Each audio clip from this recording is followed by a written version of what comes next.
देखंतु आज सक्रिय सदस्यता सम्मेलन ये अनुष्ठित होता ईशाणी ब्रह्मपुर रे आ समस्त कार्यकर्ता मानकर उत्साह आपण एबे पर्यंत मते देखि सारचंती। कार्यक्रम शेष पर्यंत मते 2000 ऊर्ध्व लोकंकर समावेश होता। भारतीय जनता पार्टी जो लक्ष्य रखी निर्वाचन समय जो प्रतिश्रुति देता अक्षर अक्षर पालन करचंती मोहन भाईंकर सरकार। जोठी आपण आमे विधायकों को मंच उपर देखुतिले, लोक अभियोग नहीं के आस्तिले एवं मंच उपर केमती ताको अभियोग को मध्य शुणुतिले।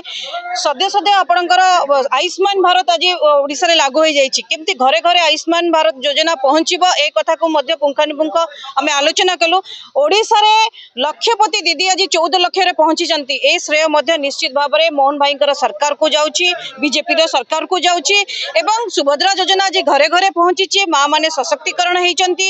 युवा बंधु माने कथा कहतु, कृषक मान कथा कहतु, छात्र मान कथा कहतु, सबू कथा को अक्षर अक्षर भारतीय जनता पार्टी काम करिछि एवं आगु को मध्य कटक सदर विधायक जो लक्ष्य रखिचंती जे सदर को 1 नंबर रे पहुंचबे एवं मु मध्य ए अंचल प्रभारी भाव में दायित्व तुलैथिली। से समय जो कार्यकर्ता मानकर उत्साह थिला जे निश्चित भाव में भारतीय जनता पार्टी एटी विपुल संख्यार विजय लाभ करिवो।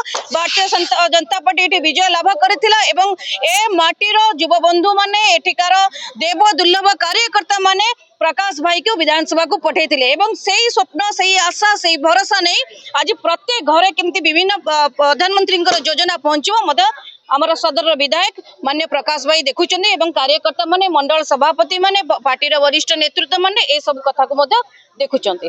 धन्यवाद।